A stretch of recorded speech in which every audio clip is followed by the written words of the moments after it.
Selamat siang, perkenalkan nama saya Anastasia Mira dari tingkat 1A Prodi D3 Kebidanan Poltekkes Kemenkes Manado. Pada saat ini saya akan menjelaskan tentang sistem reproduksi pria dan wanita. Sistem reproduksi manusia, baik pria maupun wanita, memiliki struktur organ yang berbeda-beda. Tentunya, sistem reproduksi tersebut memiliki fungsi utama yaitu untuk menghasilkan generasi. Setiap makhluk hidup, baik tumbuhan, hewan maupun manusia, memerlukan reproduksi untuk menghasilkan keturunan. Proses reproduksi pada manusia terjadi ketika sel sperma bertemu dengan sel telur, yang umumnya terjadi dalam hubungan seksual. Sistem reproduksi pria berfungsi untuk memproduksi dan menyimpan, serta mengantarkan sperma untuk membuahi sel telur. Sedangkan sistem reproduksi wanita memiliki fungsi untuk memproduksi sel telur dan menyediakan tempat untuk janin selama kehamilan. Berikut adalah sistem reproduksi pria beserta fungsinya.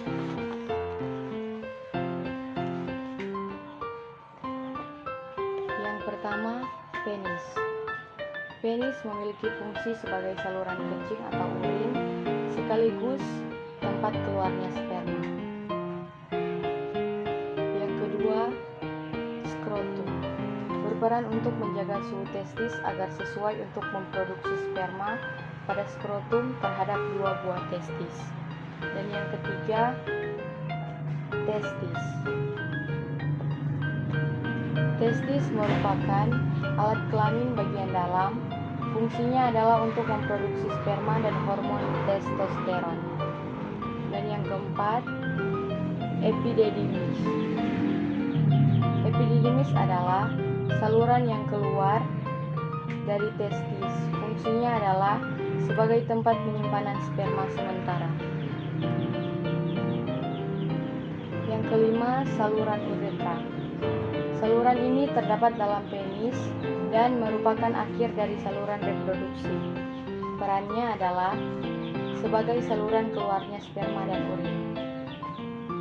Yang keenam, vesikula seminalis. Kelenjar yang menghasilkan zat yang berisi basa atau alkali, fruktosa atau gula monosakrida, hormon prostaglandin, dan protein pembekuan. Yang ketujuh, kelenjar prostat. Kelenjar ini terletak di bawah kandung kemih. Fungsinya adalah menghasilkan cairan yang berhasil asam. Yang kedelapan, kelenjar Cowper. Pada kelenjar ini menghasilkan lendir dan cairan bersifat basah. Fungsinya adalah untuk melindungi sperma dengan cara menetralkan urin yang memiliki pH asam yang tersisa dalam uretra. Dan yang kedua yaitu sistem reproduksi wanita.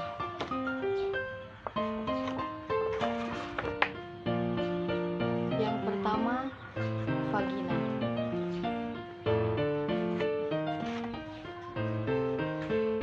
Vagina saluran yang menghasilkan lingkungan luar dengan rahim sekaligus tempat mengalirkan darah, menstruasi, dan saluran keluarnya bayi. Yang kedua, serviks. Serviks salah satu struktur rahim bagian bawah yang menyempit dan membuka ke arah vagina. Yang ketiga, saluran telur. Saluran ini sering disebut sebagai tuba Fallopi atau oviduk. Bentuknya terdapat sepasang di tiap tubuh perempuan, yaitu di kanan dan kiri. Oviduk memanjang ke arah samping dari uretus. Fungsinya adalah membawa sel telur dari infundibulum ke rahim. Pada saluran inilah terjadi fertilisasi atau pembuahan. Yang keempat, indung telur. Tempat kumpulan sel yang disebut folikel.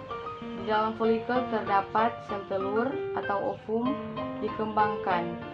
Folikel juga menghasilkan hormon perempuan, yaitu estrogen dan progesteron. Yang kelima, rahim. Sistem reproduksi satu ini memiliki fungsi sebagai tempat berkembangnya janin, Setelah sel telur dibuahi oleh sel sperma, dinding rahim atau endometrium berperan dalam pembentukan plasenta. Terima kasih.